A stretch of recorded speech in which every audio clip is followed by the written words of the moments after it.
नमस्कार सर. सुरू करू. नमस्कार. नमस्कार. नमस्कार सर. आज आपल्या महिला ज्योतिर्विदच्या 33 जी व्याख्यानमाला आहे, 33 ह्याची, तर ती आज आपण सुरू करणार आहोत. कालचा एक दिवस झाला आणि आज दुसरा दिवस आहे.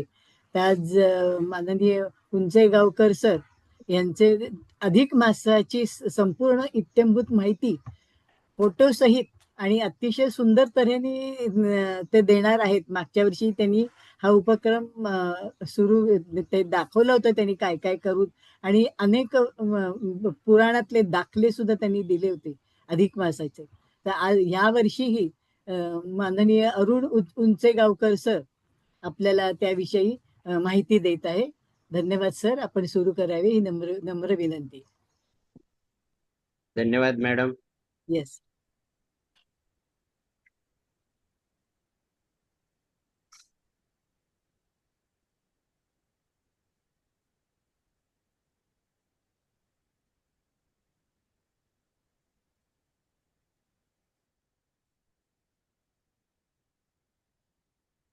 वक्रतुंड महाकाय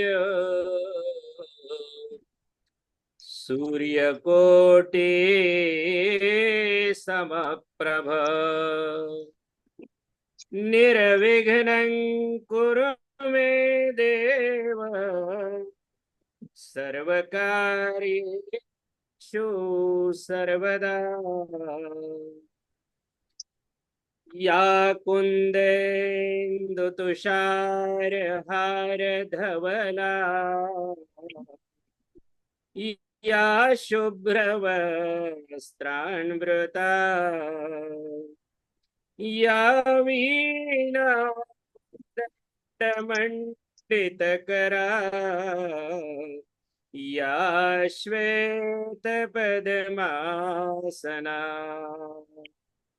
या ब्रह्माच्युत शंकर प्रभृतिभे देवे सदा वंदिता. सा मां पातु सरस्वती भगवती निःशेषजाड्यापहा.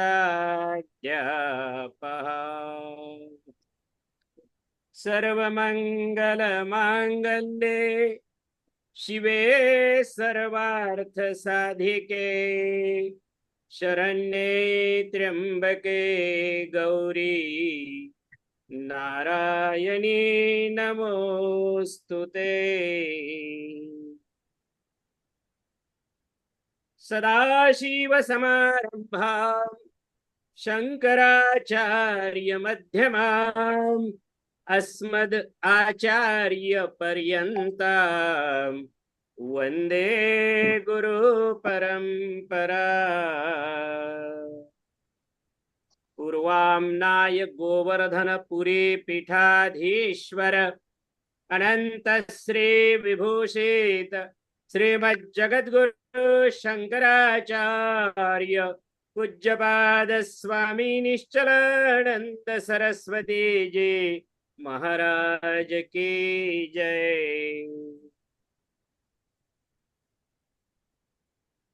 अल्पसा परिचय. मी ज्योतिष्यामध्ये डॉक्टरेट, अरुण उत्तमराव उंचेगावकर, निवृत्त कनिष्ठ अभियंता, औष्णिक विद्युत केंद्र, भागवताचार्य, हरिभक्तपरायण, वेदशास्त्र संपन्न, ज्योतिष्य, वास्तु कन्सल्टंट आणि याज्ञिक. शैक्षणिक क्षेत्रामध्ये मी MA sociology, Hindi Pandit, diploma in electrical engineering, electrical supervisor. ज्योतिष्य क्षेत्रामध्ये डॉक्टरेट इन ॲस्ट्रॉलॉजी, वास्तुशास्त्र, वास्तू रविराजकडे, रेमिडियल वास्तुशास्त्र व वास्तुशास्त्र सहस्त्र वास्तू नरेंद्र सहस्त्रबुद्धेकडे, वास्तुशास्त्र व जिओपॅथिक ऑरा स्कॅनर सोर्स, नाडी ज्योतिष्य, रमलशास्त्री, ज्योतिष्य पारंगत, हस्त सामुद्रिक, अंकशास्त्र, अष्टक वर्ग, कृष्णमूर्ती, प्रश्नशास्त्र, विवाह ज्योतिष्य, ज्योतिष्य प्राज्ञ, क्रिस्टल हिलिंग, रेकी, अंकशास्त्र, मोबाईल न्यूमरोलॉजी, लाल किताब पंडित वास्तुशास्त्र प्रवीण, वास्तु भास्कर, ज्योतिष्य भास्कर, नवमांश रहस्य आणि लाल किताब वास्तु आरंभ बेसिक कोर्स, भृगुनंदी नाडी. काही प्राप्त पुरस्कार आहेत. बेस्ट ऍस्ट्रॉलॉयझर आर्यभट्ट ऍस्ट्रॉनॉमी अवॉर्ड 2020 मध्ये मिळाला मला. ज्योतिष्य द्रोणाचार्य अवॉर्ड मिळाला. लाल किताब पंडित, ज्योतिष्य ब्रह्मर्षी, ज्योतिष्य वास्तुभूषण, एक्सपर्ट ऍस्ट्रो आणि बिलेनियम award. Diploma and degree course study centre आहे माझं, राधाकृष्ण ज्योतिष्य छत्रपती संभाजीनगर म्हणून. Vishweshwar astrology vastu study institute, Globe Eagle University, USA तर्फे आहे. छोटासा अल्पसा परिचय.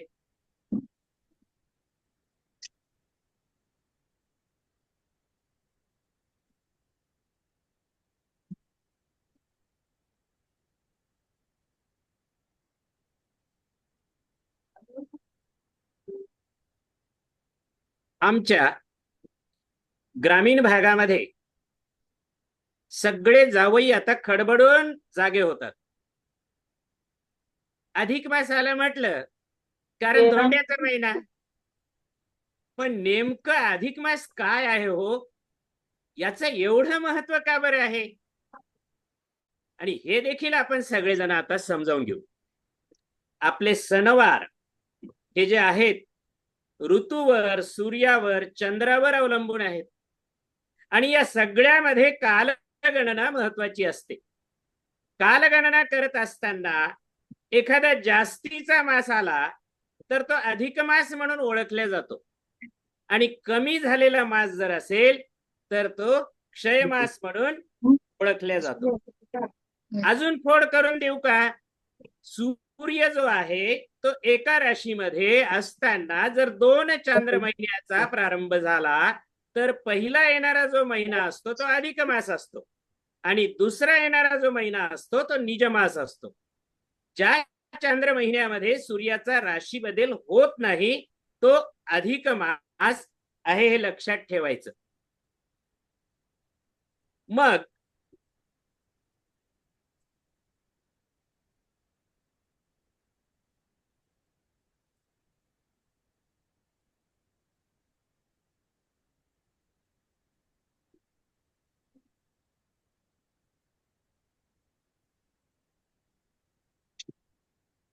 काय आहे, हजारो वर्षापूर्वीची ही गोष्ट आहे. एके दिवशी ब्रह्मा आणि नारद स्वर्ग लोकामध्ये चर्चा करत होते की अधिक मास म्हणजे काय हो, त्याचं महत्व काय आहे. तेव्हा ब्रह्मदेवानी अधिक मासाची कथा कुणाला सांगितली? नारदाला सांगितली. काय सांगितलं ब्रह्मदेवाने? सर्व पापांचा नाश करणार आहे, श्री विष्णूची विशेष कृपा प्राप्त होणार आहे, दान जप तप व्रत याचं अनंत पटीनं फल देणारा हा महिना आहे, मोक्ष प्राप्तीचा सुगम मार्ग आहे, आणि संसारातले दुःख क्लेश आणि मानसिक अशांती दूर करणारा असा महिना आहे. हजारो वर्षापूर्वी ही गोष्ट झाली. मग यानंतर नारद मुनींनी काय केलं? नारद मुनींनी ही कथा व्यास महर्षींना सांगितली. अधिक मासाचं महत्व, विष्णूची विशेष कृपा प्राप्त होणारा, दान जप करणारा, मोक्ष प्राप्तीचा सुगम मार्ग, संसारातले दुःख क्लेश. व्यासांनी ते ऐकलं. मग व्यासांनी काय केलं? व्यासांनी अधिक मासाची कथा अनेक ऋषी मुनींना सांगितली, आणि ही कथा सगळ्या ऋषी मुनींनी ऐकली. मग ऐकल्यानंतर नारद महर्षी जे आहे एकदा पृथ्वीवर फिरत होते. त्यांनी पाहिलं की या मृत्यू लोकामध्ये प्रत्येक माणूस हा आपापल्या पापपुण्याप्रमाणे नाना प्रकारची सुख दुःख भोगत आहे, पण तेथे सुखी लोकांपेक्षा दुःखी लोकच त्यांना जास्त दिसले. कोणी भूकमारी आहे, कोणी बिमारीनं आहे, कोणी स्वार्थ आणि लोभापायी आहे, बेरोजगारी आहे.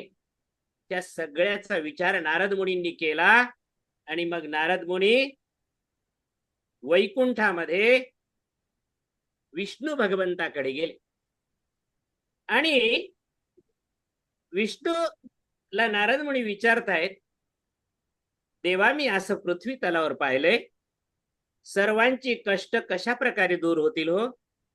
नारद विचार करतायत आणि विष्णूला, त्याला विष्णू दिसल्यामुळे त्यांनी विष्णूला हा प्रश्न विचारला. तेव्हा भगवान विष्णू, नारदा ऐक, आता अधिक मास येणार आहे आणि त्याचा स्वामी कोण आहे? गोपाल मुरलीधर पुरुषोत्तम आहे आणि त्याच्या कृपेने सर्वांची दुःख दूर होतील आणि सर्वांना सुख आणि समाधान लाभेल. तेव्हा नारद म्हणाले, भगवान मी याच तर हेतून आलो आहे इथे, कृपा करून मला अधिक मासाची माहिती सांगा हो, कहाणी सांगा काही असेल तर. मग तेव्हा हे प्रभो, हा अधिक मास इतका दुर्लक्षित का बरं आहे? त्याला कोणतंही विशेष असं महत्व का नाही?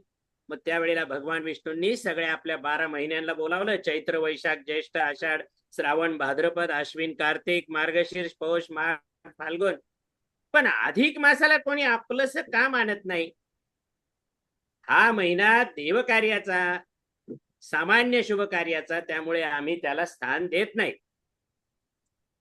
मग भगवान विष्णूंनी त्यावेळेला निर्णय दिलाय. काय दिलाय? आजपासून तू माझा अत्यंत प्रिय मास असेल आणि तू मला समर्पित असशील म्हणून तुला पुरुषोत्तम मास असं नाव दिलं जाईल. मग हा मोक्षदायी महिना आहे, पुण्यदायी महिना आहे. या काळामध्ये विष्णू उपासना करावी,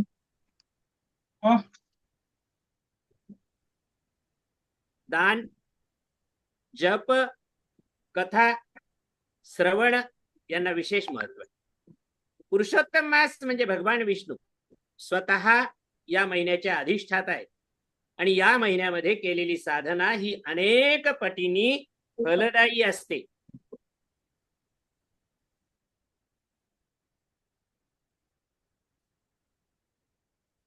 आपल्या वर्षाचे 12 महिने असतात, परंतु दर 3 वर्षांनी एक महिना जास्त येतो. या 13व्या महिन्याला अधिक मास असं म्हणतात. आपलं शक जे आहे ते सुमारे 355 दिवसाचं असतं.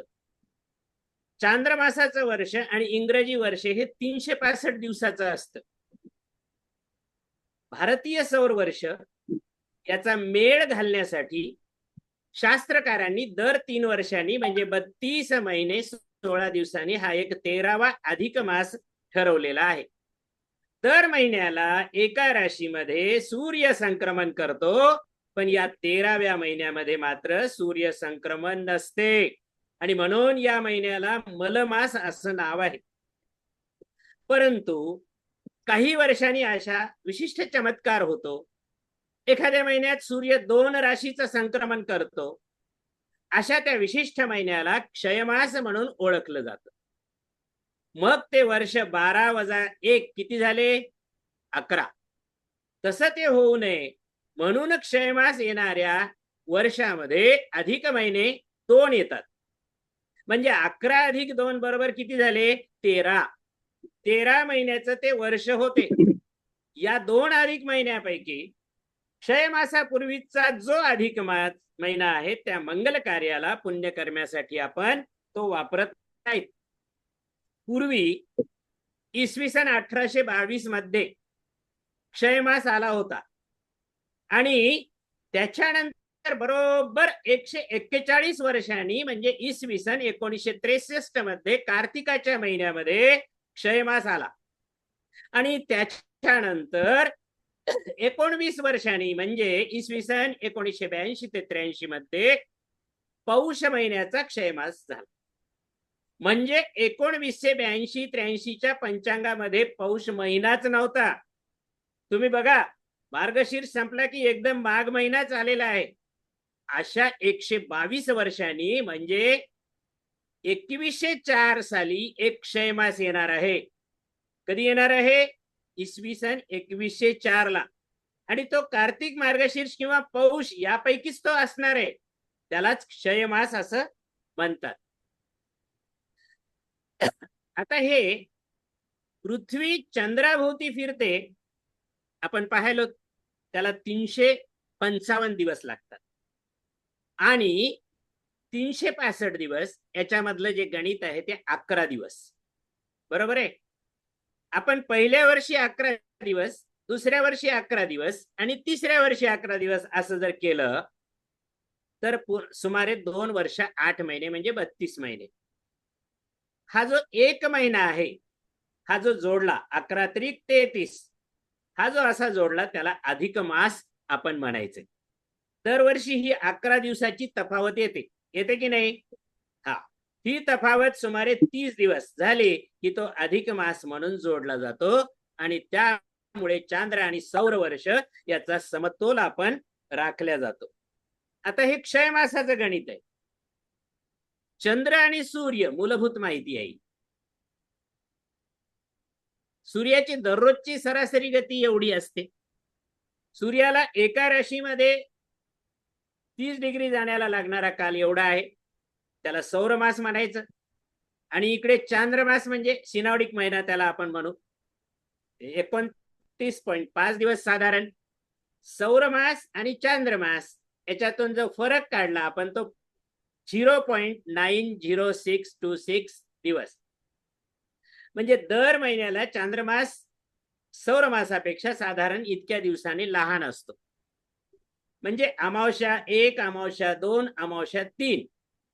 जेव्हा सूर्य एका राशीतून पुढील राशीत प्रवेश करतो, संक्रमण करतो, परंतु त्या कालावधीत 2 अमावस्या किंवा पौर्णिमा येतात. म्हणजे त्या एका चांद्र महिन्यामध्ये कोणत्याही संक्रांतीचा राशी प्रवेश होत नाही. म्हणजे तेव्हा त्या महिन्याचा क्षय होतो आणि म्हणून अशा महिन्याला आपण क्षयमास म्हणायचं. मग आता या अधिक मासानिमित्त एक छोटी गोष्ट पाहूया. हैष्य देशाचा राजा दृढधन्वा आणि राणी गुणसुंदरी दोघेही जण खूप आनंदात असायचे. अमाप संपत्ती, सद्गुणी, संतती राज्यात सर्वत्र सुख शांती होती. पण जास्त सुख कसं असते सुद्धा कोणाकोणाला खूपच असते. राजाला अशी शंका यायची, आपल्याला हे इतकं वैभव कशामुळे मिळालं? जगात सगळे दुःख भरलेले असताना आपणच एवढे सुखी कसे? आजचं हे सुख उद्याचं दुःख तर नाही होणार? आणि या विचारामध्ये राजा नेहमी मग्न असायचा. याच विचाराच्या भरामध्ये तो एक दिवस कुठे गेला? शिकारीला गेला. तेवढ्यामध्ये काय झालं, त्या झाडावर एक पोपट आहे, येऊन बसला तिथे आणि त्या झाडाच्या एका फांदीवरून तो बोलू लागला, महाराज, तुमचं हे इतकं सुख वैभव सर्व काही मात्र इंद्रियाचं सुख आहे. शरीरापेक्षा मनाची सर्वात श्रेष्ठ शांतता आहे. सुखोपभोगापेक्षा वासनांचा त्याग करून दानधर्म करा, तेच तुमचं पुण्य जन्माला लावेल. पोपटानं सांगितलेलं वचन राजानं शांत चित्तानं ऐकलं. राणीला सांगितलं. राणी म्हणजे गुणसुंदरी. मग राणीनं विचारलं, हा मनाची शांती सांगणारा पोपट होता तरी कोण हो? राजा राणी दोघेही या विचारामध्ये गुंग झाले. तर त्यावेळेला असं सांगितलं गेलं ऋषींनी, ताम्रपर्णी नदीच्या काठी एका आश्रमामध्ये पूर्वजन्मी तुम्ही दोघे जण, म्हणजे कोण? हैष्य देशाचा राजा दृढधन्वा आणि गुणसुंदरी, हे दोघे जण, त्यांची नावं काय होती त्यावेळेला? सुदेव आणि गौतमी.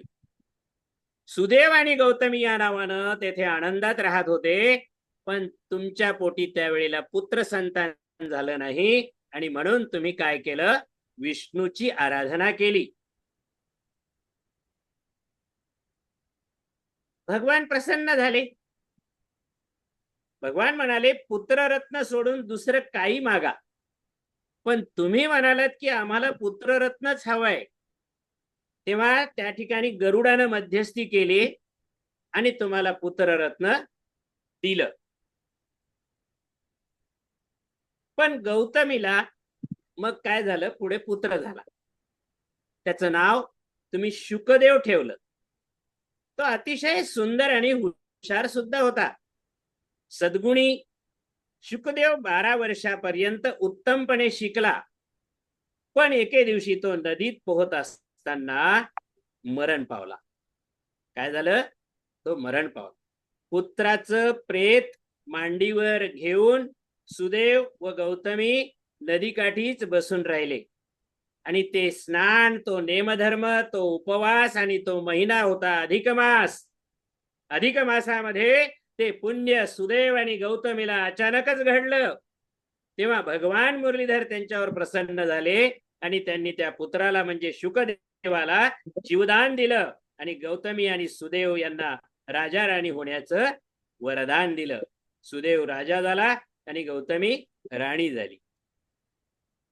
मग पुढे दृढधन्वा आणि गुणसुंदरी हेच सुदेव आणि गौतमी म्हणून राजा राणी झाले आणि आनंदाने संसार करू लागले.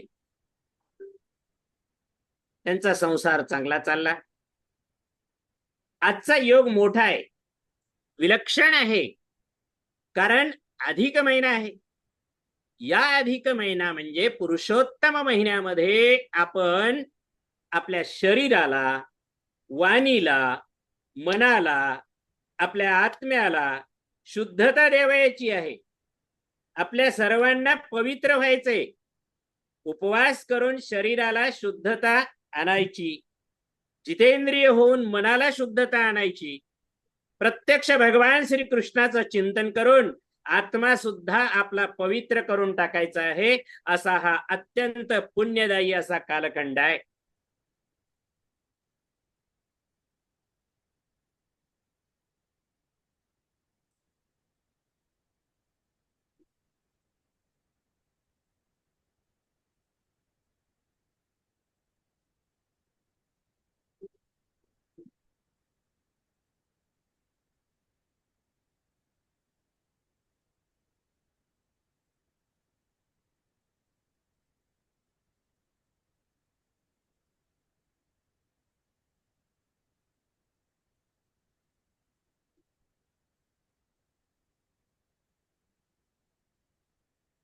आता यानंतर द्रौपदीची कथा आपण आता पाहिली. कोणती पहिली कथा? दृढधन्वा आणि गुणसुंदरी.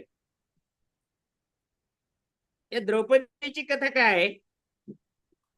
या महिन्यामध्ये ही द्रौपदी पहिली मेधावती होती. कोण होती? मेधावती. एका ऋषीची अतिशय बुद्धिमान आणि धर्मनिष्ठ कन्या होती.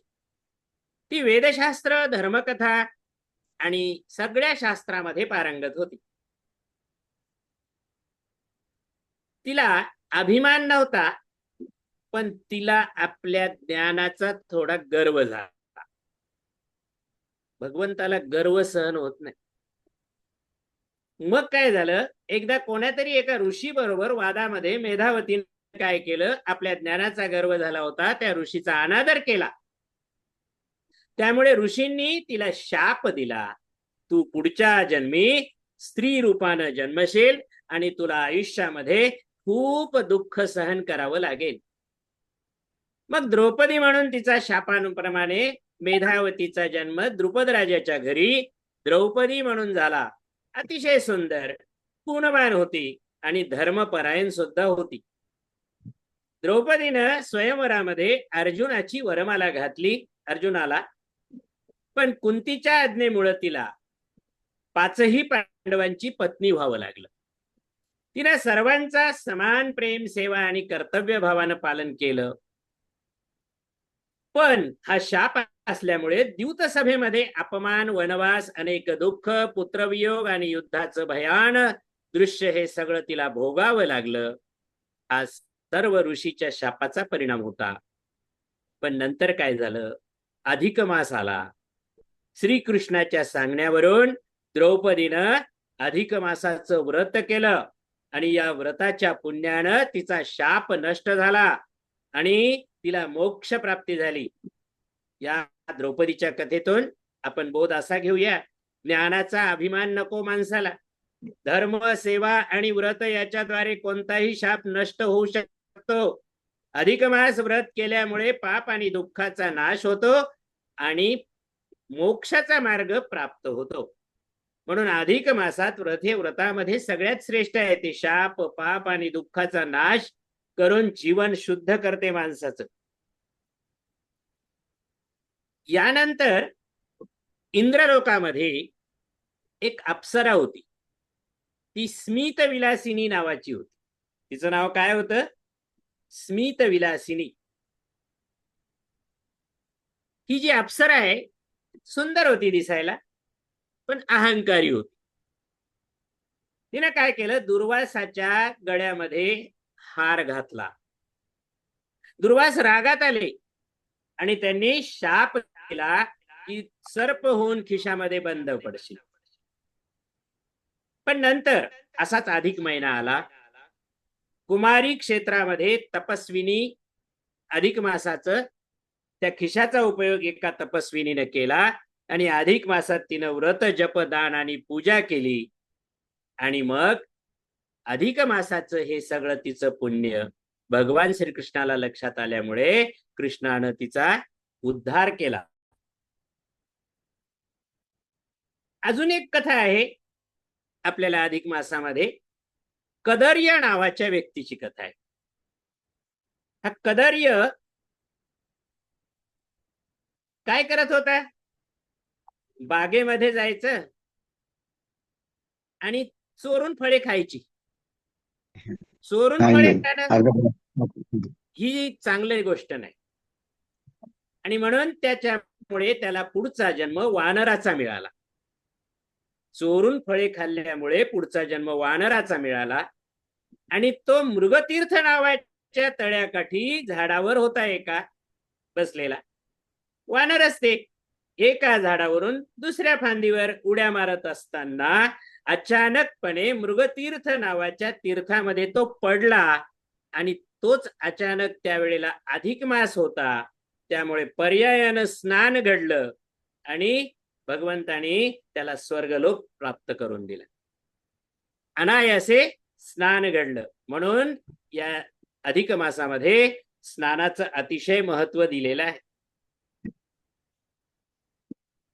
आता या अधिक महिन्यामध्ये कमीत कमी या 4 धामापैकी आपलं एक असलेलं जे कलियुगामधलं अतिशय फलदायी असं मंदिर आहे जगन्नाथ मंदिर, जगन्नाथपुरीला. ते पुरुषोत्तम क्षेत्र म्हणून गणल्या जातं. तिथे काय आहे? बलराम, सुभद्रा आणि कृष्ण मूर्ती.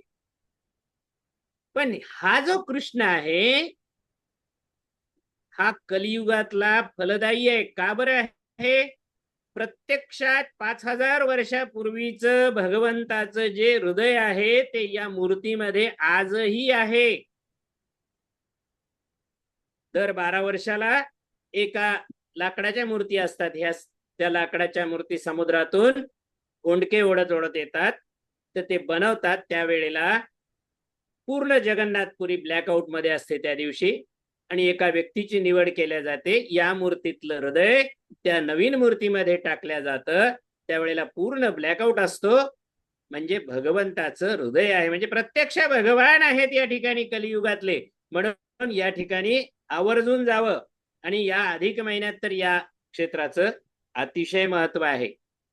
हे पुरुषोत्तम क्षेत्र आहे. त्या पुरुषोत्तम क्षेत्रामध्ये स्नान करा.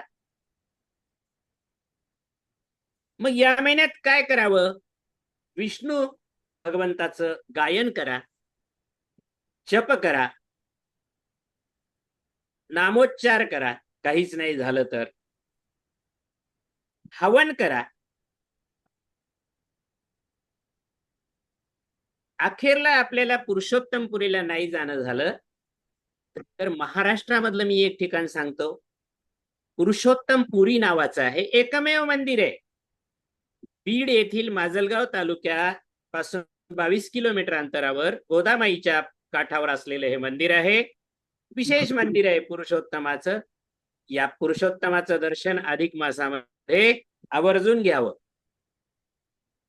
या महिन्यात पूजा करावी, अर्चा करावी, होम करावा, हवन करावा. अशी कृत्य केले म्हणजे अनंत पटीनं आपल्याला फळ मिळतं. अखेरला सत्यनारायणाचं व्रत हे आवर्जून करावं अधिक महिन्यामध्ये, कारण विष्णूची पूजा जितकी कराल तेवढी कमी आहे. अशा प्रकारे पवमान स्वाहाकार करा, आपण खूप छान राहील. पवमान स्वाहाकाराचे फळ खूप मोठ्या प्रमाणात मिळतात. मग आता आपण पाहू की या अधिक महिन्यामध्ये विष्णूला कोणती बरे फुलं प्रिय असतील. कारण शास्त्राप्रमाणे अनुकरण करणं हे महत्वाचं आहे. मग विष्णूला प्रिय फुलं सांगितली, मालती, जाई, केतकी, मोगरी, अशोक, चंपक, पुन्नाग, उंडिनीचं पुष्प म्हणतात त्याला, बकुळ, कमळ, कुंद, कणेर, पाटला पुष्प, सुरपुन्नाग, तगर ही पुष्पे विष्णूला अतिशय प्रिय आहेत. आणि इतर सुगंधी पुष्पे सुद्धा विष्णूला प्रिय आहेत. पत्रीमध्ये आपामार्ग, आघाडा, माका, खदीर, शमी, दुर्वा, कुश, दमणक, बिल्व, तुळशी यांची पत्रे एकाहून एकाधिक प्रिय आहेत विष्णूला. सर्वापेक्षा जर काय प्रिय असेल तर तुलसी ही अधिक प्रिय आहे. जाईच्या सहस्त्र पुष्पांची जर माला करून ती विष्णूला जर आपण अर्पण केली तर कल्पकोटी सहस्र वर्षपर्यंत विष्णुपुराच्या ठाई आपल्याला वास होतो. आंब्याच्या मोहराने जर पूजा केली तर गोकोटी दानाचं पुण्य मिळतं. मालती, हे मालतीचं पुष्प कसं असते तर हे असं असतं. आपण पाहतो बऱ्याच ठिकाणी या मालतीचं पुष्प. मग जाईचं फुल कसं असतं, हे जाईचं फुल. याच्यानंतर केतकीचं फुल, केतकी म्हणजे केवडा, केवड्याचं फुल हे विष्णूला अतिशय प्रिय आहे. मोगरीचं फुल कसं असतं तर हे मोगरीचं फुल असं आहे. आता अशोक, अशोकाचं फुल कसं असते तर हे अशोकाचं फुल. आपल्याला जवळपास माहित असतो, पाहत असतो, पण आपल्याला याचं ज्ञान नसते. हे चंपकाचं फुल म्हणजे पिवळा चाफा, आणि हा आपण नेहमी पाहतो तो चाफा. हे विष्णूला अधिक महिन्यामध्ये फुलं वाहायची सांगायलोय मी तुम्हाला. अतिशय सुंदर फुल. पुन्नागाचं म्हणजे उंडिनीचं पुष्प कसं असते तर हे असं असतं. हे अवेलेबल करायचे आणि अधिक मासात आवर्जून विष्णूला वाहायचे. बकुळीचं पुष्प कसं असते, हे बकुळीचं फुल. बकुळीच्या झाडाखाली आहे की नाही गाणं, हे बकुळीचं पुष्प. याच्यानंतर कमळाचं फुल, हे तर अतिशय प्रिय आहे विष्णूला. कमळ, लक्ष्मीचा असलेला कमळ, हे विष्णूला पण आपण वाहू शकतो. हे कुंदाचं फुल, कुंद तर सगळीकडे पाहतो आपण. कणेरीचं फुल कसं असते, हे कणेरीचं फुल. या कणेरी नंतर पाटली पुष्प मी म्हणलो होतो ते सुरपुन्नागाचं फुल हे असं असतं. यानंतर तगर आहे, या तगराचं फुल हे बघा असं आहे. हे तगराचं फुल विष्णूला वाहावं अधिक मार्गात. याच्यानंतर अपामार्ग म्हणजे आघाडा, हा आघाडा अतिशय प्रिय.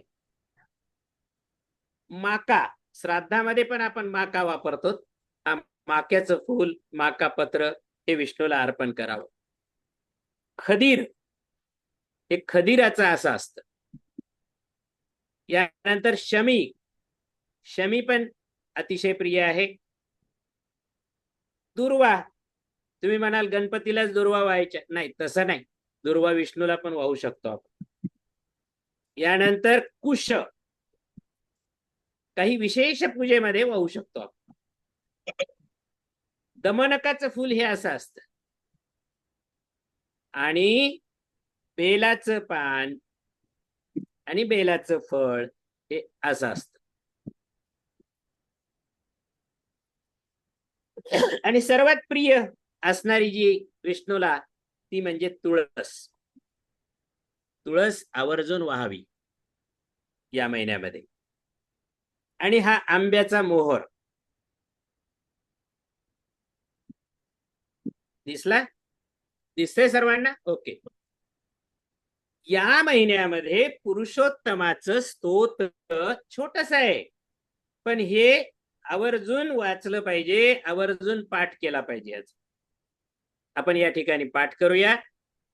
नमः पुरुषोत्तमाख्याय नमस्ते विश्वभावन नमस्ते ऋषिकेश महापुरुष पूर्वज येनेदमखिलं जातं यत्र सर्वं प्रतिष्ठितं लयमेष्येति यत्रेतत्तं प्रपन्नोऽस्मि केशवम् परेश परमानन्दः परात् परतर प्रभुः चिद्रूपश्चित्परिज्ञेयो समे कृष्ण प्रसीदतु।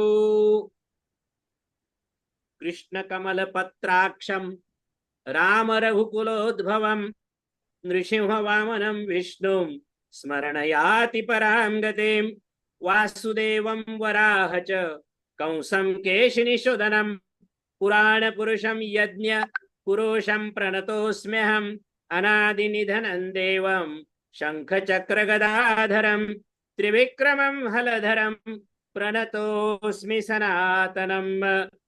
य इदं कीर्तये नित्यं स्तोत्राणामुत्तमोत्तमं सर्वपापविनिर्मुक्तो विष्णुलोके महीयते।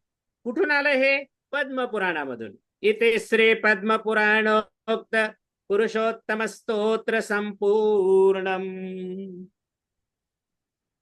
अजून काय करू शकतो आपण? एकश्लोकी भागवत म्हणा। आदो देवकी देव गर्भ जननम गोपी गृहे वर्धनम माया पूतन जीवतापहरणम गोवर्धनोद्धारणम कंसच्छेदन कौरवादि हननम कुंती सुता पालनम एतद् भागवतं पुराण कथितं श्रीकृष्ण लीलामृतम। भागवत म्हणल्याचं पूर्ण फळ मिळतं। यानंतर एक चतुश्लोकी भागवत आहे, नारदांनी सांगितलेलं, हे म्हणू शकता। श्री भगवान उवाच अहमेवा समेवाग्रे नान्यद् यत् सत् सत्परम पश्चादहं यदेतच्च यो वशिष्येत सोऽस्म्यहम् ऋतेर्थं यत् प्रतीयेत न प्रतीयेत चात्मनि तद्विद्यादात्मनो मायां यथा भासो यथा तमः यथा महान्ति भूतानि भूतेषु चावचेष्वणो प्रविष्टान्यप्रविष्टानि तथा तेषु न तेष्वहम् एतावदेव जिज्ञासां तत्त्वजिज्ञासुनात्मनः अन्वयव्यतिरेकाभ्यां यत् स्यात् सर्वत्र सर्वदा।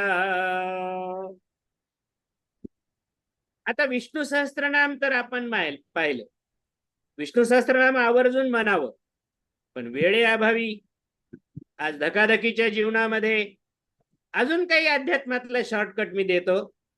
हा लघु सहस्त्र विष्णू सहस्त्रनाम आहे, बघा किती सुंदर आहे। अलम नाम सहस्रेण केशवोऽर्जुनमब्रवीत् शृणु मे पार्थ नामानि यश्चतुष्यामि सर्वदा केशव पुंडरीकाक्ष स्वयंभूर्मधुसूदन दामोदरो ऋषिकेश पद्मनाभो जनार्दनः विश्वक्सेनो वासुदेव हरिर्नारायणस्तथा अनन्तश्च प्रबोधश्च सत्यकृष्णसुरोत्तम आदिकर्ता वराहश्च वैकुंठो विष्णुरच्युत श्रीधर श्रीपति श्रीमान पक्षीराज ध्वजस्तथा एतानि मम नामानि विद्यार्थी ब्राह्मण पठेत् क्षत्रियो विजयस्यार्थे वैश्योधन समृद्धये न अग्निराज भयं तस्य न चोरात्पन्नगात् भयं राक्षसेभ्यो भयं नास्ति व्याधिभिर्नैव पीड्यते इदं नाम सहस्रं तु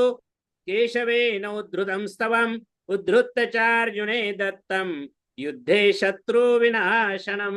इति श्री विष्णू पुराणे। कुठून घेतलेलं आहे? विष्णू पुराणे। लघु विष्णू सहस्रनामस्तवः एवढं तर म्हणू शकतो आपण। पूर्ण विष्णू सहस्त्रनाम नाही म्हणता आलं तर एवढं म्हणावं। अतिशय सुंदर हा भाग आहे। गोपाल कृष्ण भगवान की जय। अधिक मासा प्रित्यर्थ महिनाभर काय करायचं? उपोषण करावं, अयाचित नक्त भोजन अथवा एकभुक्त राहावं, अशक्तानं समजा एक प्रकार तरी करावा, याच्यामधला निदान 3 दिवस अथवा 1 दिवस तरी आचरणात आणावा। महिनाभर या महिन्यामध्ये जर तांबूल दान दिला तर काय होईल? सौभाग्य प्राप्ती होते. देवापुढे अखंड दीप जर लावला तर काय होईल? लक्ष्मी प्राप्ती होते. निदान एक दिवस तरी गंगा स्नान जर केलं तर सर्व पापाची निवृत्ती होते. आणि मौन भोजन जर केलं आपण या महिन्यामध्ये तर पापाचं निरसन होतं. शक्य असेल तर महिनाभर काय करायचं? नित्य आपुपदान करायचं. शक्य नसेल तर त्यानं काय करायचं? मग शुक्ल आणि कृष्ण द्वादशी, पौर्णिमा, कृष्णाष्टमी, नवमी, चतुर्दशी, अमावस्या या तिथीला व व्यतिपात व वैधृती असेल त्या दिवशी आपुपदान करावं. आपुप म्हणजे अनारसा. अशक्तानं वरील पैकी एका दिवशी अथवा श्रद्धा भक्ती उत्पन्न होईल अशा दिवशी तरी आपुपदान करावं. आपुप म्हणजे अनारसे. या आपुपदानाचा संकल्प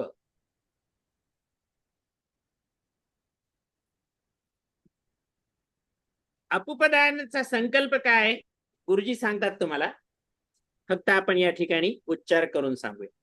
मम स्त्रींश देवतात्मक विष्णुरूपी सहस्रांशो श्री पुरुषोत्तम प्रीति द्वारा निखिल पाप प्रशमन पूर्वकम पुत्र पौत्रायुत धन धान्य क्षेम समृद्धि लोकद्वय सुख हेतु पृथ्वी दान फल प्राप्त्य अपुपछिद्र म्हणजे छिद्र असतात त्याला समसंख्य वर्ष सहस्रावधी जितके त्या अनारशाला छिद्र आहेत तेवढे वर्ष स्वर्लोक निवासादी कल्पोक्तम. म्हणून अनारसे दान द्यायचे. का बरं द्यायचे? छिद्रवाला पदार्थ. मग बत्ताशे आहेत, मैसूर पाक आहे. फलसिद्ध्यर्थम मलमास प्रयुक्तम आपुपदानम करिष्ये याप्रमाणे संकल्प करून दान वस्तूचं पूजन करावं. आणि इदम सोपस्करम त्रयस्त्रिंशद पूर्व अपुपदानम स दक्षिणाकम स तांबूलम पुरुषोत्तमम प्रीतिमस्तुभ्यमहम संप्रददे असं म्हणून हे दान करावं. पण मग दान करायचं म्हणजे नुसतं दान करायचं का? दान घेणाऱ्याला पण काही नियम आहेत ना. त्यानं काय म्हणायचं? त्वया दत्तमिदं पात्रं परमान्नेन पूरितं सघृतं प्रतिगृह्णामि प्रियतां ते दिवाकरः. हा श्लोक त्यानं म्हणायचा आहे. म्हणतो का नाही म्हणत? हा शिकायचा ते. याप्रमाणे जो 33 आपोपदान देईल त्याला पुत्र पौत्र आणि विपुल संपत्ती प्राप्त होईल. अनारशाला जेवढे छिद्र आहेत एवढं समसंख्यादी सहस्त्र वर्षपर्यंत स्वर्गामध्ये कल्पवास व्हावा म्हणून अनारसे द्यायला सांगितले आहेत. तसेच त्यामध्ये बत्ताशे सुद्धा येतात. द्वादशीला सुवर्ण वस्त्रदान, धान्यदान, शिधादान सांगितलंय. व्यतिपाताला श्रीफळ, नारळ, सुवर्ण आणि सप्तधान्य दान द्यायचं सांगितलंय. वैधृतीला तिळाचे 16 लाडू, 16 खारका, 16 केळी जे आपल्याला शक्य होईल ते दान द्यायला सांगितलंय. अजून ताम्रपात्र घेऊन त्यामध्ये तूप घालायचं, त्याच्यामध्ये दक्षिणा ठेवायची, हेही दान द्यायला सांगितलंय.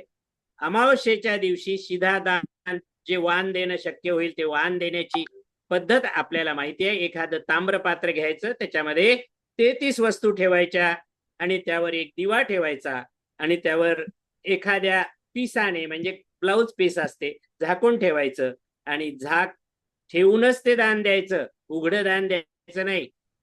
वस्त्र ठेवूनच दान द्यायचं आणि त्याच्यावर एक शक्ती दक्षिणा ठेवायची काहीतरी आणि मग ते दान करावं.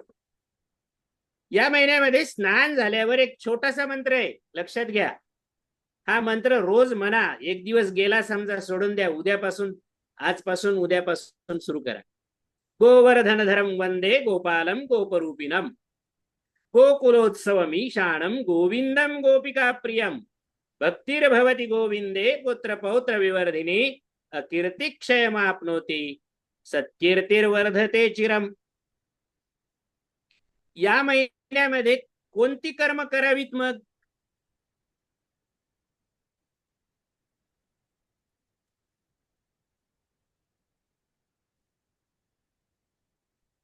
या महिन्यामध्ये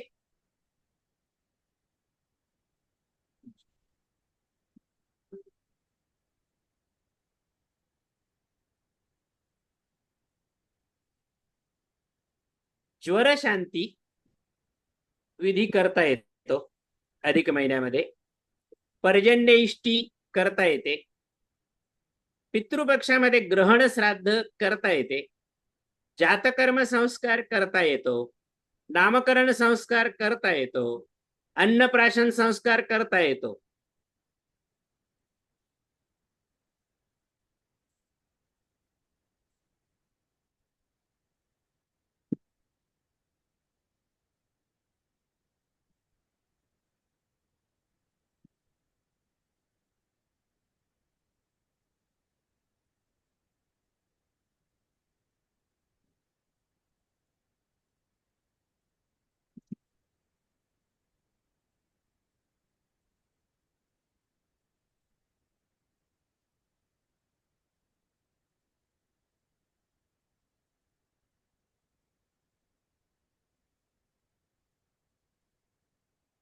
या महिन्यामध्ये कोणते कर्म करू नये? मग विवाह करू नये, उपनयन करू नये. उपनयन म्हणजे मौंज. चौल संस्कार करू नये, देवप्रतिष्ठा करू नये.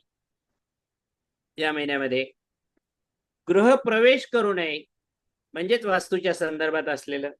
पूर्वी कधी न केलेली तीर्थयात्रा करू नये. या महिन्याचा स्वामी कोण आहे? पुरुषोत्तम गोलोकधारी श्रीकृष्ण आहे. आता या ज्येष्ठ महिन्यामध्ये आता महत्वाचं सांगतोय, ऐका. आणि हा पर्वणीचा काळ, तुम्ही याचा उपयोग करा. अधिक महिन्यामध्ये 7 महापर्व आहेत. किती महापर्व आहेत? 7. रविवारी 17 मे 26 रोजी अधिक ज्येष्ठ महिना सुरू झाला. हा संपूर्ण महिना पर्वकाळ आहेच. या पर्व काळामध्ये तीर्थस्नान, दीपदान, गोपूजन, उपवास, विविध प्रकारची दाने, भगवंताचं नामस्मरण, भगवंताची कथा श्रवण, संपूर्ण महिनाभर परमेश्वरा प्रित्यर्थ आत्मशांती करता आपण हे करणार आहोतच. आत्मकल्याणाकरता, आत्मोद्धाराकरता याचा आपल्याला निश्चित उपयोग होणार आहेच. पण ज्यांना संपूर्ण महिनाभर व्रत करणं शक्य नाहीत, वेळेअभावी असेल किंवा आणखीन काही तांत्रिक अडचणी असतील, अशा वेळेला किमान या महिनाभरात येणाऱ्या महापर्व कालाचा तरी लाभ घ्यावा. एवढंही नाही झालं तर एखाद्या पर्व काळाचा लाभ घेऊन आपलं आत्मकल्याण साधावं. या महिन्यामध्ये 5 महापर्व काल येणार आहेतच, पण विशेषत्वाने अजून 2 अधिक महापर्व काल आहेत. अधिक ज्येष्ठ महिन्यात सर्वात महत्वाचा पर्व काळ कोणता आहे मग? गंगा दशहरा पर्व काळ. हा कधीपासून कधीपर्यंत आहे?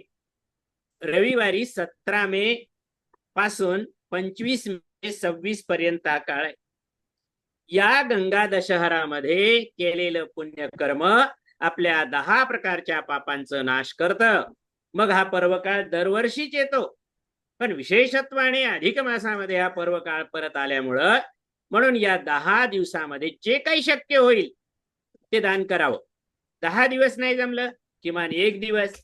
गंगा दशहराचा शेवटचा दिवस सोमवार आहे, 25 मे 2026 रोजी आपण या पर्वाचा लाभ घेऊ शकतो. यानंतर येतो तो दुसरा महापर्व काळ, गुरुपुष्यामृत योग. कोणता येतो? गुरुपुष्यामृत. गुरुवार दिनांक 21 मे रोजी सूर्योदयापासून अगदी मध्यरात्री 2:50 पर्यंत हा जो काळ येतो.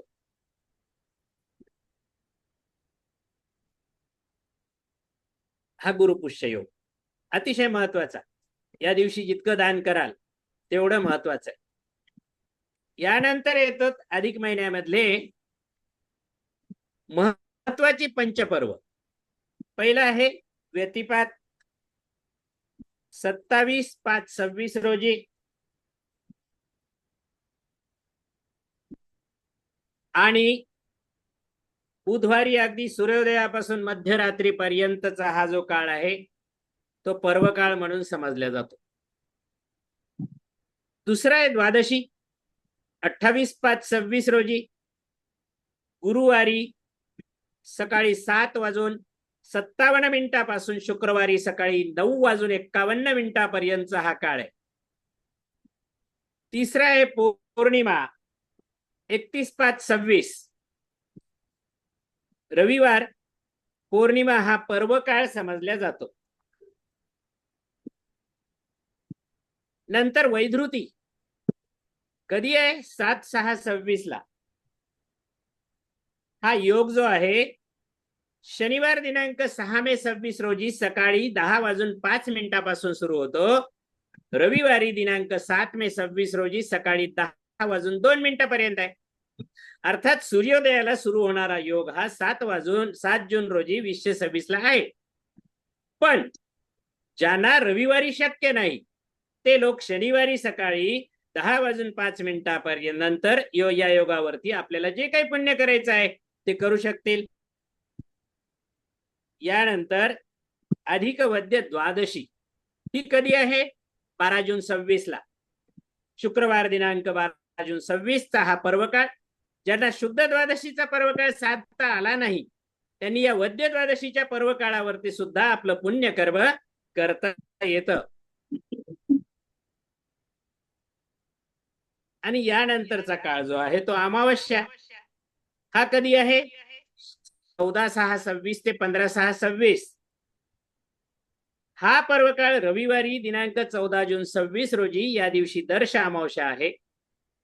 दुपारी 12:20 हा पर्वकाळ सुरू होतो. हा पर्वकाळ असणार आहे 15 जून 26 सकाळी 8:24 पर्यंत. ज्यांना 14 तारखेला शक्य आहे त्यांनी 14 तारखेला, ज्यांना शक्य नसेल त्यांनी 15 तारखेला पर्वकाळाचा लाभ घ्यायचा आहे.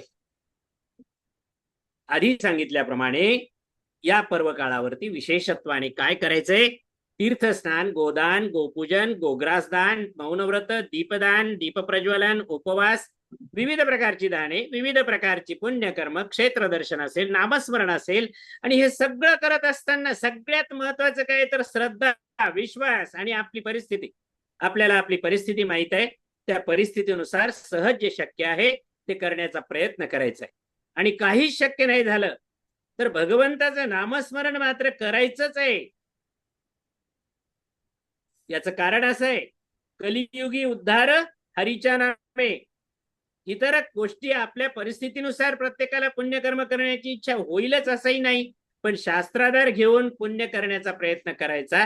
या व्यतिरिक्त अनेक ठिकाणी अनेक प्रकारे अनेक गरजूला असेल आवश्यक त्या लोकांना आवश्यक त्या गोष्टी देणं हे करण्याचा प्रयत्न करायचा. हे का करायचं? हे सगळ्या गोष्टींनी आत्मकल्याण आणि आत्मशांती आपल्याला प्राप्त करून घेता येते. हा सगळ्यात महत्वाचा उद्देश आहे. पण त्याबरोबर शास्त्राची आज्ञा, शास्त्राधार, शास्त्राने सांगितलेल्या प्रकारे आपण पुण्यकर्म करण्याचा प्रयत्न एवढ्यासाठी करायचा असतो की जेणेकरून आपल्याला इहलोकी आणि परलोकी दोन्ही लोकीचा प्रवास हा सुखकर व्हावा, आनंद मिळावा आणि काय त्या शक्तीची अनुभूती आपल्याला जीवनात यावी एवढ्यासाठी हे करायचं आहे.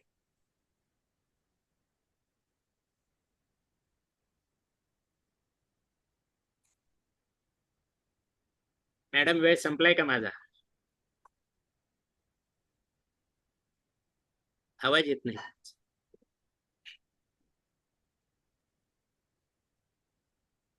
चालू दे. ही छोटीशी सेवा आपल्या ठिकाणी दिली. आपल्या सर्वांचे धन्यवाद. मला या ठिकाणी बोलण्याचा संधी दिली. बोलण्यासाठी खूप आहे परंतु वेळेअभावी काही गोष्टीचं बंधन पाळावं लागतं. धन्यवाद. धन्यवाद सर. आज तुम्ही जे अतिशय सुंदर व्याख्यान दिले, माहितीपूर्ण आणि सुंदर. हे सामान्य माणसांच्या मनामध्ये अनेक शंका असतात की नुसतं दरवेळेस आपण म्हणतो की अधिक महिना आहे, अधिक महिना आहे. आणि सगळ्यांना जास्तीत जास्त काय माहिती असतं की अनर्शाचं दान द्यावं, विष्णू सहस्त्रनाम जास्तीत जास्त म्हणावं, एवढं या गोष्टी माहिती असतात. पण आपण जी प्रचंड सुंदर माहिती दिलेली आणि त्याला म्हणजे तोडच नाही खरं सांगायचं तर. तर उंचेगावकर सर, आपण अधिक मासाची आध्यात्मिक तसे शास्त्रीय माहितीही दिली आणि त्यासाठी अनेक दाखले दिले, पौराणिक कथांचा दाखला दिला. त्यामुळे आमच्या ज्ञानात, सामान्य माणसं आहे आम्ही, आमच्या सामान्य ज्ञानात खूप भर पडली. आपण सांगितल्याप्रमाणे दानासाठी इतर पुण्यकर्म करण्यासाठी. तसेच छोटी छोटी स्तोत्र, म्हणजे मोठे मोठे तर आहे ते करायला तर पाहिजेच आहेत, पण समजा नाही जमलं एक सामान्य माणसाला, तर त्यासाठी काही छोटी छोटी स्तोत्र रोज कशी म्हणायची आणि पुरुषोत्तमाची आराधना कशी करायची, आणि ती हे करून पुरुषोत्तम आराधना करायची संधी तुम्ही सोडू नका. हे मोठे म्हणा छोटे म्हणा मंत्र तुम्ही म्हणत जा आणि पुरुषोत्तमाची सेवा करा. हे जे तुम्ही आम्हाला जी माहिती दिली, ज्ञान दिलं, माहिती या फार किरकोळ शब्द आहे, ज्ञान दिलं, आणि त्यामागे तुमचा खूप मोठा अभ्यास आहे सर. एवढी ही पटकन वाचून हे गोष्टी नाही आहेत, या तुम्ही खूप छान त्याच्यावर अभ्यास केलेला आहे. त्याच्याबरोबर तुमचं अतिशय मनापासून कौतुक आहे माझ्या मते. धन्यवाद. या ठिकाणी आपले मानावे तेवढे धन्यवाद म्हणून महिला ज्योतिर्वितर्फे खूप खूप मनापासून आभारी. धन्यवाद आमचे मॅडम. सर काही बोलतील. गाणेकर सर आपण बोला. हा सर, उचेगावकर सर, बोला खूप सर. छान तुम्ही खूप छान पद्धतीनं विवेचन केलं. आणि याचं पुण्य तुम्हाला तर आहेच आहे, पण तुमच्यामुळे आमच्या पण काही पदरी पुण्य पडणार आहे. नक्की सर, आणि नक्की. हे सगळे जे ज्योतिष प्रेमी आहेत सगळे, आणि दर 3 वर्षांनी आम्ही किमान म्हणजे 33 व्याख्यानं, एरवी उपक्रम सगळे चालू असतातच. आणि साबदे मॅडम आहेत, मग त्या आमच्या सगळ्यात ज्येष्ठ ज्योतिर्विद आहेत, आणि त्यांचाही यामध्ये अभ्यास खूप चांगला आहे, आणि खूप तळमळीनं त्यांनी ह्या संबंध अधिक मासानिमित्ताने ते 33 व्याख्यानांची प्रयोजन त्यांनी केलेलं आहे. आणि तुमचं हे व्याख्यान खूपच छान आम्हाला ऐकायला मिळालंय. कधीतरी योग आला तर एखादं आमचं अधिवेशन असेल, त्यात तुम्हाला आणखीन आम्ही आवर्जून तुम्हाला बोलू. आणि पुन्हा 3 वर्षांनी, म्हणजे एवढं 3 वर्ष पुन्हा थांबायला लागणार नाही. तुम्ही जेव्हा याल तेव्हा तो अधिक मासच आम्ही समजू, बरोबर आहे की नाही? कारण तुमचं पुण्य भरपूर आहे. आणि मला वाटतं तुमच्या पाठीमागं सुद्धा जे हे लावलेत ना फोटो वगैरे, भागवत चालू आहे माझं, तर भागवत मला चालू आहे. तर मला वाटतं की बहुतेक 33 कोटी देवांचं तुम्हाला आशीर्वाद असावेत असे. आणि दुसरं म्हणजे कसं, फेस रिडिंग पण आम्ही करतो ना, मी करतो ना, त्यावरून असं लक्षात येतं की उच्च आदर्शवाद तर तुम्हाला माहितीच आहेत, म्हणजे काय आहेत काय नाही. पण तो नुसते माहिती असून उपयोग नाही, त्याचं तुम्ही समुपदेशन करता आणि त्याचं आचरणही तुम्ही करता, हे तुमच्या चेहऱ्यावरनं आम्हाला सांगता येतं. तर तुम्हाला खूप खूप धन्यवाद महिला ज्योतिर्विद तर्फे. पुन्हा असंच भेटूया आपण. आम्ही डॉक्टर मधुसूदन घाणेकर. धन्यवाद. धन्यवाद गाणेकर सर. ते तुम्ही धन्यवाद. दोघी पण बोला ना, दोघीही बोला. हा, बोला बोला. स्मिता, सविता. बोलते या. सर. नमस्कार सर. नमस्कार. आम्हाला आज खरोखर तुमच्यामुळे स्तोत्र ऐकायला तरी मिळाली, छोटी छोटी. आणि सगळ्या गोष्टी म्हणजे आता म्हणतो ना, बोललं नाही म्हटलं नाही तर निदान श्रवणाचं तरी पुण्य आम्हाला ते मिळालं. आणि ह्या महिन्यामध्ये, अधिक महिन्यामध्ये अधिकस्य अधिक पुण्यम, हे आज तुमच्यामुळे आम्हाला थोडस मिळालं आणि छान वाटलं. एक तर तुमची माहितीपूर्ण सगळी व्याख्याने, पूर्ण छोटे छोटे दाखले, छोट्या छोट्या कहाण्या, खूप छान वाटलं एकदमच. सर अगदी नाही म्हणजे आहेत का? कोण नाहीये? बोल बोल बोल. स्मिता तर आहे का? ह्यामुळे आम्हाला खूपच छान वाटलं आणि आजचा दिवस आमचा अगदी सार्थकी लागल्यासारखा झालेला आहे. आणि खरं सुरुवातच तुमची खूप सुंदर झालेली आहे. खूप आनंद वाटला आणि तुम्ही नेहमी आमच्याकडे यावं. तुमचे आभार आहेत तुम्ही आमच्याकडे आल्याबद्दल. खूप खूप थँक्स. स्मिता, धन्यवाद मॅडम. स्मिता बोल. नमस्ते सर. नमस्कार, स्मिता. खरोखरच हे पुण्य तुम्ही आमच्या पदरी बांधलं आणि आमच्या वतीने बाकी सगळ्या समाजापर्यंत आम्ही हे पोचू. तर तुमच्या ऋणात राहणं आम्हाला नक्कीच आवडेल. धन्यवाद. धन्यवाद सर, धन्यवाद. धन्यवाद. निश्चित छान झालं सेशन. खूप छान झालं, अगदी मस्त.